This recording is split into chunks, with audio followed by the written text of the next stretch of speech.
क्या ACL surgery 100% successful है? ये बहुत सा डाउट जो लोगों के दिमाग में आता है, क्योंकि जब भी मैं किसी से बोलता हूँ कि आपका एसीएल टूट गया और आपको एसीएल रिकंस्ट्रक्शन सर्जरी चाहिए, तो बहुत से लोग तुरंत बोलते हैं कि डॉक्टर साहब हमें तो बताया गया है कि ये सर्जरी कभी सक्सेसफुल होती ही नहीं है और कराओ ना कराओ चीज़ बिल्कुल वैसे की वैसी रहने वाली है, तो फिर इतनी बड़ी और इतनी महंगी सर्जरी क्यों कराई जाए। तो आज का जो हमारा वीडियो है ना, वो इसी को डिटेल में बताएगा। इसका डिटेल विश्लेषण है कि क्या एसीएल सर्जरी सक्सेसफुल होती है या ये सक्सेसफुल नहीं होती है। इसके बारे में डिटेल में सब कुछ बताया जाएगा, इसको ध्यान से देखिएगा।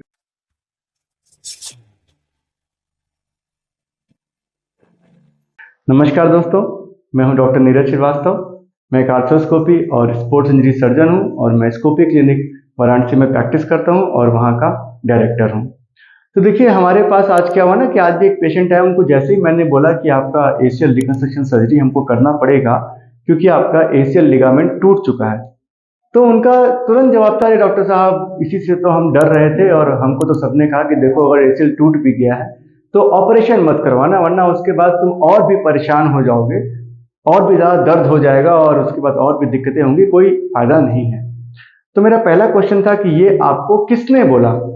तो बोला कि जो हमारे गांव के जो बुजुर्ग लोग हैं ना, उन लोगों ने बोला। तो मैंने कहा क्या उन्होंने एसीएल सर्जरी करवाई है या क्या वो ये चीज़ जानते हैं कि एसीएल सर्जरी क्या है या एसीएल लिगामेंट क्या है? तो डॉक्टर साहब इसकी जानकारी तो हमको नहीं है। हाँ, उन लोगों को तो नहीं पता होगा।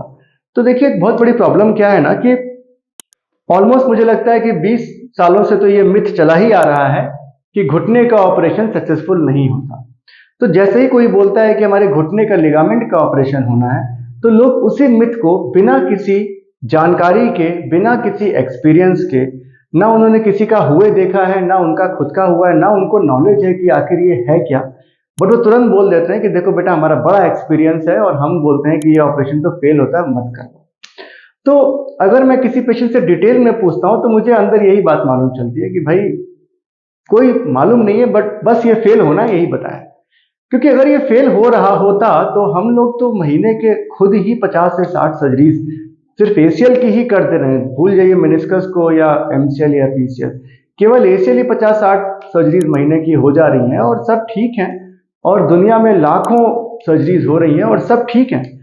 और दूसरा एक ये भी एक क्वेश्चन आता है ना कि अगर आपका लिगामेंट टूट गया और आपको चलने में दिक्कत हो रही है, आपका पैर लड़खड़ा रहा है, तो अगर सर्जरी ना करवाएं तो फिर क्या करवाएं?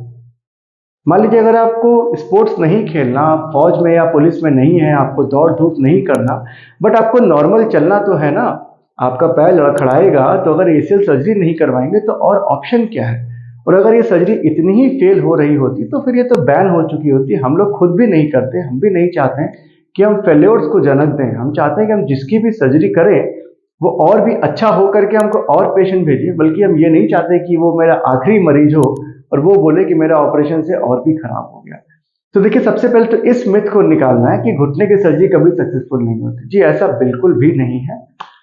देखिए, कुछ फेलियर्स तो दुनिया में हर चीज में होते हैं। अगर आप अपने घर से निकल के अपने काम पर भी जा रहे हैं तो 100% श्योरिटी कभी नहीं होती है कि आप अपने काम पर पहुंचे। Accidents can happen anywhere.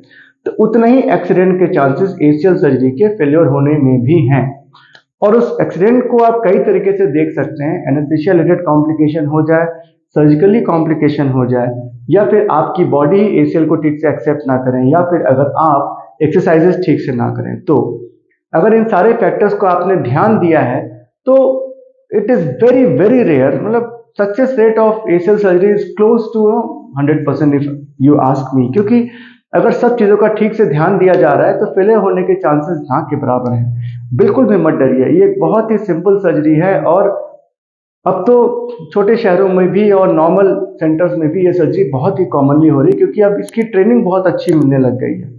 क्योंकि ये बहुत पुरानी पद्धति नहीं थी। अगर आप 30 से 40 साल पहले जाते हैं तो बहुत ही कम लोग, इंडिया में 1 या 2 लोग इन सर्जरीज को करते थे, पर धीरे धीरे लोगों ने ट्रेनिंग ली इंडिया में बाहर से, और ये बहुत ही कॉमन सर्जरी हो गई है। और ये भी देखा गया है कि लो वेलोसिटी बाइक एक्सीडेंट्स होने से और स्पोर्ट्स में ज़्यादा रुचि रखने से, इन चीज़ों के होने से अब एसीएल टीयर्स भी बहुत ज़्यादा कॉमन भी हो गए हैं। शायद पुराने ज़माने में इतने एसीएल टीयर्स नहीं होते थे जितने कि आज हो रहे हैं। क्योंकि मेरे पास अगर मैं देखूं मेरी प्रैक्टिस में, तो स्पोर्ट्स पर्सन से ज़्यादा बाइक से गिर के लोग एसीएल तोड़ के आते हैं, क्योंकि बाइक चलाना बहुत कॉमन हो गया आजकल। तो जो लो वेलोसिटी बाइक इंजरीज हो रही है ना, उससे एसीएल टीयर बहुत कॉमन हो रहा है, और उसका ऑपरेशन हम कर रहे हैं, और पेशेंट फिर से पहले की तरह नॉर्मल हो रहे हैं। वो खेल रहे हैं, वो कूद रहे हैं, वो अपना बाइक चला रहे हैं, अपना सारा काम कर रहे हैं, दौड़ रहे हैं, कभी कोई दिक्कत नहीं होती। हाँ, 6 महीने से साल भर का टाइम आपको देना पड़ता है कसरत करने में और रिहैब करने में। तो इस मिथ से बिल्कुल बाहर निकलिए कि एसीएल सर्जरी तो फेल ही होनी है, क्योंकि अगर आप पहले से ही नेगेटिव हो जाएंगे ना, तो अच्छी सर्जरी होने के बाद भी आप ठीक नहीं हो पाएंगे। मैं हमेशा ये बोलता हूँ कि कोई भी ऑपरेशन होने में साइकोलॉजिकल एस्पेक्ट भी बहुत कॉमन है। अगर आप मेंटली प्रिपेयर्ड नहीं है तो आपको प्रॉब्लम होगी। आपको अगर एसीएल टीयर डायग्नोस होकर आपको सर्जरी बोला गया है, तो आप डेफिनेटली हमारे चैनल पे कुछ वीडियोस देखें, जिनमें से एक बहुत इंपॉर्टेंट वीडियो ये है कि एसीएल सर्जरी के लिए खुद को कैसे प्रिपेयर करें। एक और भी सर्जरी है जिसमें ये बताया गया है कि एसीएल के पहले क्या सावधानियां बरतें। प्रीहैब का भी वीडियो हमने बनाया हुआ है। इसके साथ साथ ऑपरेशन के समय क्या सावधानियां रखनी है, ऑपरेशन के बाद क्या खाना है, ऑपरेशन के बाद क्या एक्सरसाइजेस करनी है, और ऑपरेशन के बाद कैसे नॉर्मल रूटीन एक्टिविटीज में लौटना है। अगर आप हमारे चैनल में इन सारे वीडियोस को फॉलो करेंगे, जिसका कि लिंक भी डिस्क्रिप्शन में है, और अगर आप हमारे चैनल में सारे वीडियोस देखेंगे तो आपको मिल जाएंगे। हमने क्लोज टू 100 वीडियोस बनाए हुए हैं सिर्फ इसी बारे में, जिससे कि आपको आपके सारे डाउट्स का पता चल जाए, और आप अपनी सर्जरी के पहले, उसके दौरान और उसके बाद के जितने भी मिथ्स हैं उनको क्लियर कर सकें और किसी भी घबराहट में ना रहें। तो दोस्तों, इस वीडियो से मुझे लगता है आपको सारी चीज़ों को हमने क्लियर कर दिया होगा। अगर इसके बाद भी आपको कोई दिक्कत होती है, कोई डाउट होता है, तो हमसे आप कमेंट सेक्शन में लिख के पूछ सकते हैं, या फिर व्हाट्सएप के नंबर पर हमसे क्वेश्चन पूछ सकते हैं। हम आपको रिप्लाई करेंगे। अपना ख्याल रखिए, अपने एसीएल का ख्याल रखिए।